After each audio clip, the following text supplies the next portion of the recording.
भारत माता की, भारत माता की, वंदे। धन्यवाद।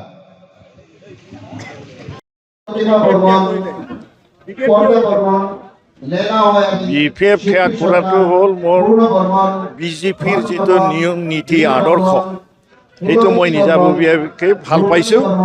ই ভাল পোৱাৰ কাৰণে মই মোৰ লগত আৰু মোৰ লগৰীয়াবিলাকো বিজেপিৰ যিটো কাৰ্যকলাপ আৰু যিটো কাম কাজ সকলো জাতি জনগোষ্ঠী ধৰ্মাৱলম্বীৰ মানুহৰ কাৰণে যিটো বৰ্তমান অসমত ভাৰতত কৰি আছে সেইটো দেখি পেলাই আমি আজি এই ভাৰতীয় জনতা পাৰ্টিত আহিছোঁ।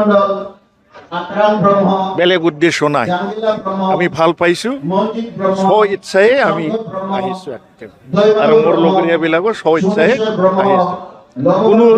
কোনো জোৰ জুলুম কৰি পেলাই কোনোবাই যে মোক জোৰ জুলুম কৰিছে সেইটো নহয়, মই একেবাৰে নিজা হিচাপে মই আহিছোঁ।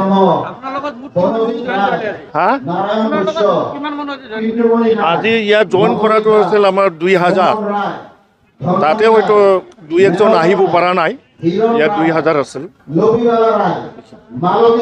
আৰু চাওক, প্ৰথম কথা হৈছে যোৱা 17টা বছৰে তেওঁলোকৰ যেতিয়া শাসন চলিছিলে তেতিয়া বিটিআৰ অঞ্চলৰ কেনেধৰণৰ পৰিৱেশ আছিলে আৰু আজিৰ দিনত পৰিৱেশ, সেই পৰিৱেশৰ ওপৰত যিটো বিটিআৰবাসীয়ে শান্তি বিচাৰে, এই শান্তি প্ৰতিস্থাপন হৈছে একমাত্ৰ বিজেপি চৰকাৰৰ দিনত। আৰু সেইকাৰণে এতিয়া জনসাধাৰণে বা ৰাইজে বিচাৰিছে ইয়াতে বিজেপি চৰকাৰ আহক, আৰু সেইকাৰণে বিজেপি দলৰ নেতৃত্বক বিশ্বাস ৰাখি পেলাই বিভিন্ন ৰাজনৈতিক দল, অকল বিপিএফ নহয়, বিভিন্ন ৰাজনৈতিক দলৰ পৰা নেতাকৰ্মী আহি বিজেপি যোগদান কৰিছে। তেওঁলোকৰ এটা মনোভাৱ আছে যে আমি সমাজৰ হকে কাম কৰিব লাগে, ৰাইজৰ হকে কাম কৰিব লাগে। সেই কাম কৰাৰ মানসিকতাৰে ভাৰতীয় জনতা পাৰ্টিৰ আদৰ্শ আৰু নীতিক শ্ৰদ্ধা কৰি পেলাই এই দলত যোগদান কৰি আছে। আশা কৰিম যে তেওঁলোকে আমাৰ লগত ভাৰতীয় জনতা পাৰ্টিৰ একেলগে কাম কৰি সমাজৰ উন্নয়ন, দেশৰ উন্নয়ন কৰিব আৰু মাননীয় মুখ্যমন্ত্ৰী ডাঙৰীয়াৰ হাত শক্তিশালী কৰিব বুলি মই আশাবাদী। তেনে ক্ষেত্ৰত আজি আমি সুভাষ বসুমতাৰী, আমাৰ প্ৰাক্তন MCLA, 2বাৰৰ MCLA আছিলে, আমাৰ তেওঁ কেন্দ্ৰীয় কমিটি BPFৰ অৰ্গেনাইজিং ছেক্ৰেটাৰী আছিলে, তেওঁ এতিয়া প্ৰায় 2000 মানুহ লৈ পেলাই আমাৰ আজি বিজেপিত যোগদান কৰিছে, ইতিমধ্যে আপোনালোকে দেখিছে।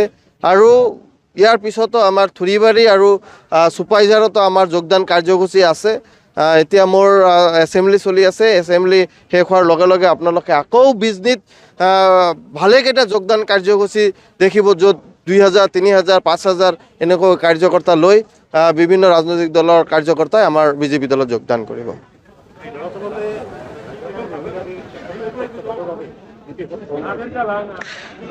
তেওঁলোকৰ ৰাজনৈতিক চিন্তাধাৰা কি আছে মই হয়তো নাজানো, কিন্তু যিসকলে হাগ্ৰামাক এৰি পেলাই আহি আছে তেওঁলোকে ইতিমধ্যে জনাইছে যে তেওঁলোকে BPFৰ সময়ত যিখিনি কাম কাজ আছিলে সেই কাম কাজখিনি সম্পূৰ্ণ কৰিব নোৱাৰিলে তেওঁৰ একনায়কত্ববাদৰ কাৰণে।